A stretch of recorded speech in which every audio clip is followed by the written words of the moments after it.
Ever feel like you're just, stuck on autopilot, just going from one thing to the next? Yeah, I think we've all been there. Well, today we're taking a deep dive into self-care. And not the, like, fluffy bathrobe and face mask kind of self-care. Right.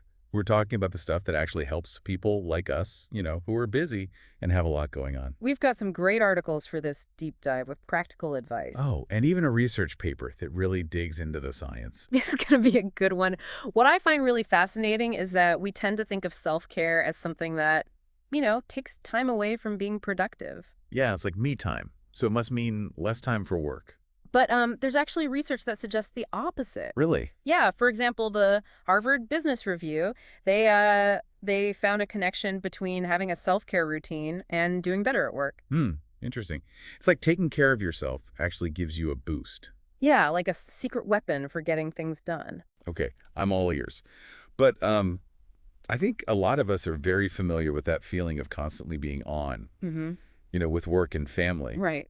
And if you're lucky, maybe you can squeeze in some social life. Yeah. But what is all this busyness really costing us? Well, this article called "Finding Balance in a Busy World," it really gets into that, and it doesn't sugarcoat it. I like it already. Basically, it says that all of that, like juggling different things, it leads to way more than just like physical exhaustion. Right, because it's not just about being tired. Yeah, you might even notice that you feel drained when you're supposed to be relaxing. Oh, for sure. Or like those things you used to love doing, you're just not doing them anymore. It's true. It's like you're on a treadmill that won't stop, even when you want to get off. Exactly. And then the guilt starts to creep in, right? Yes. Like, I should be doing more even when I have downtime. It's a vicious cycle. All that stuff that's supposed to help us recharge, Yeah. like Yeah. exercise or hobbies or spending time with people you care about. Totally. Those are usually the first things to go when we get busy. Makes sense. We prioritize everything else first. It's like we're wired to put ourselves last. But our sources are saying that self-care is not just some luxury. It's like essential for our well-being. I mean, both mentally and physically. Yeah. And the research on this is actually pretty convincing. There's this one study in the Mindfulness Journal. They followed a group of people who made self-care a regular thing. Okay. And you know what they found? What? These people had way less anxiety and depression, and they were much more emotionally stable overall. Well, that makes sense. When you're running on empty, even little things can feel like a big deal. Yeah, it's like trying to drive a car without gas. Eventually, you're going to break down. Oh, for sure. And it's not just about your mental state. A study in health psychology found that people who are good about self-care have a lower chance of getting chronic illnesses, Like what? like heart disease or diabetes. So you're saying I can feel better emotionally, A&D be healthier physically. Mm-hmm. I'm starting to see why we're getting serious about self-care. You mentioned earlier that there's a link between self-care and being productive, right? Yes. And this is where things get really interesting. You remember that Harvard Business Review study we mentioned? Yeah. Well, it turns out that the employees who made self-care a priority, they were actually more focused and got more done at work. Whoa, that's pretty counterintuitive. I think most of us would worry that taking time for ourselves means, we're slacking off. Right. Like we're not doing enough. Yeah, exactly. And that's actually a big reason why people don't prioritize self-care. There are all these like invisible barriers that make us feel like it's not okay to put ourselves first. Like what kind of barriers? Well, I bet you can guess one of the biggest ones. I don't have time. Bingo! The American Time Use study found that something like 75% of people say they don't have enough time for self-care. It's like we're all just way too busy. But if we keep telling ourselves we don't have time, doesn't that just make it worse? Oh, absolutely. And then there's the guilt, this feeling that we should be working or being productive instead of, taking care of ourselves. Like self-care is selfish or something. Exactly. I know that feeling. The guilt can be so strong that it's easier to just ignore your own needs and keep pushing through. That's when things can get really unhealthy. There's a Psychology Today study that actually links perfectionism and that always-on mentality to burnout. So we're up against these beliefs that tell us we don't have time and we shouldn't prioritize ourselves. And then there's also this fear of burnout looming over us. Yeah, it's a lot to navigate. It's like we're set up to fail at self-care. It can feel that way. But luckily, our sources also give us some practical solutions. Specifically, Finding Balance in a Busy World lays out 7 strategies to make self-care work. Even when your schedule is jam-packed. Even then. Okay, I'm definitely interested. Let's hear them. So the first one is actually pretty simple but really effective. Schedule it. Schedule self-care. Like actually put it in my calendar Yeah. next to like meetings and deadlines. Yep, exactly. Oh, interesting. There's research in this journal called Time and Society that shows that when we schedule things, we're way more likely to actually do them. Makes sense. It takes away some of that decision fatigue and helps us build self-care into our routines. So we're not just squeezing it in when we can. Exactly. I can already see how that could be a game changer. Okay, what's number 2? Setting boundaries. Boundaries. Everyone talks about boundaries, but what does that really mean? It's about learning to say no to those things that drain your energy, Yeah. so that you can say yes to the things that truly matter, including taking care of yourself. It's about being intentional with your time and energy. Exactly. There's a study in the Journal of Occupational Health Psychology that found that people who set good boundaries between work and their personal lives, they felt less burned out and more satisfied overall. So it's not just about saying no. It's about choosing where you focus your attention. Yes, and recognizing that taking care of yourself actually helps you show up better in every area of your life. I'm rethinking my whole schedule. Okay. Wait, what's next? All right, those first 2 strategies, scheduling and boundaries, those have really gotten me thinking. But I think a lot of us, we kind of get stuck in this all or nothing mindset with self-care. Oh, yeah. Like, we have to do this huge overhaul of our lives, or it doesn't count. I know what you mean. That's why the next strategy is all about baby steps. Oh, I like that. It's called start small. Tell me more. So think about it like this. Even just like 5 minutes, right? 5 minutes of mindful breathing, that can actually make a difference. It's not about trying to do everything at once. Just build the habit slowly.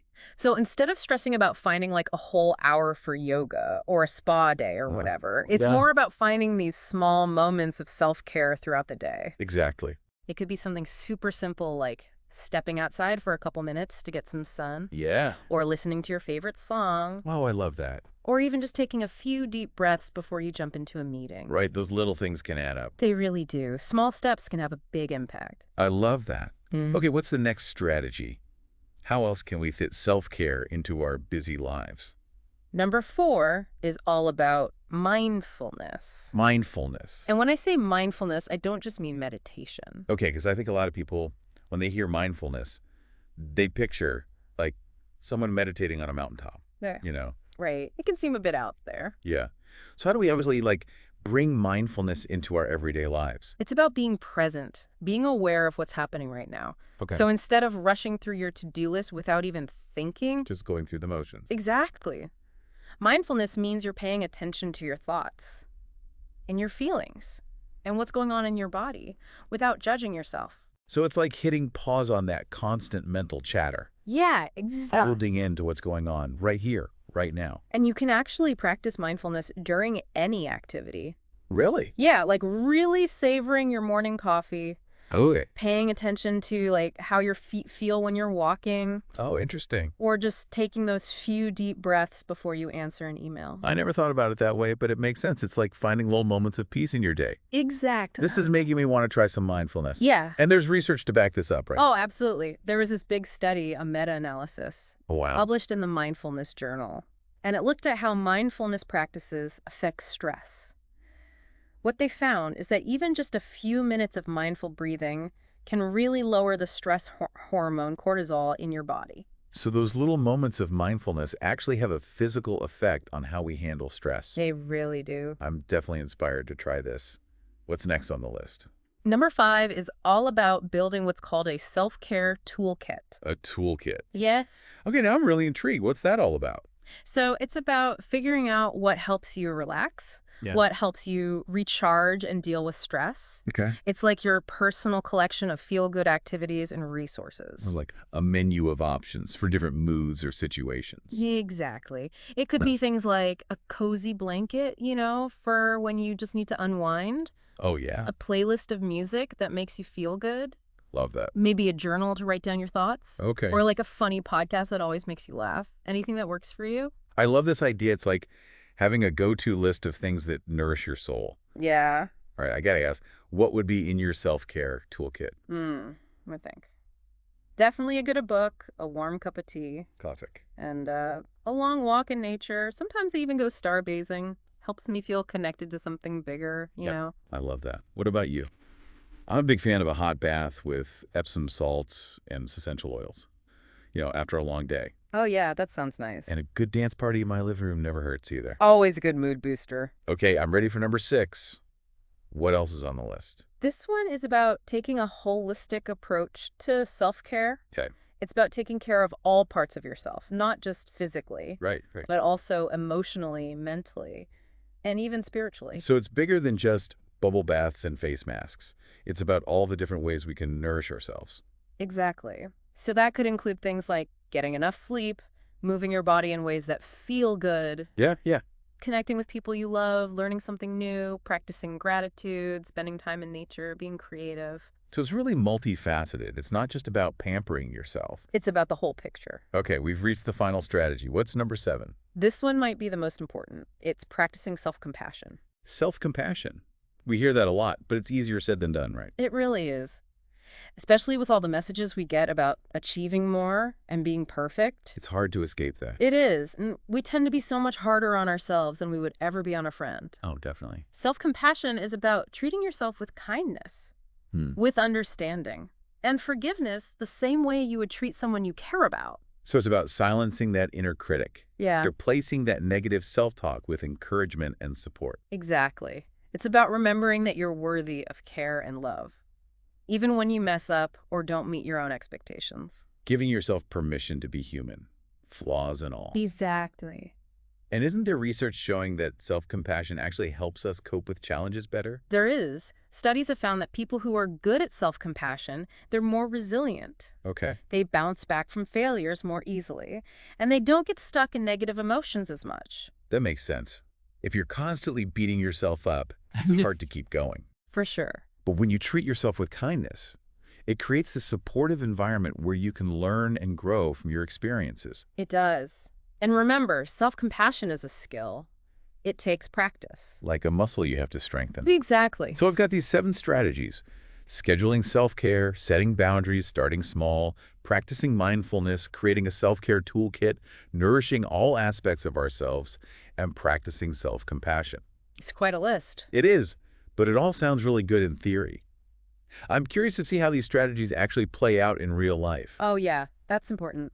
Are there any examples of people successfully using these strategies? Absolutely. The research paper we have actually has a whole section on case studies, and it's full of these really inspiring examples. Really? Yeah, like people from all walks of life making self-care work for them. Okay, I want to hear about these success stories. So one case study, it was in that Harvard Business Review article we talked about. It focused on this executive, really high-powered, who was totally on the verge of burnout. Oof, I can relate to that. They were working crazy hours, always stressed out, neglecting their own well-being.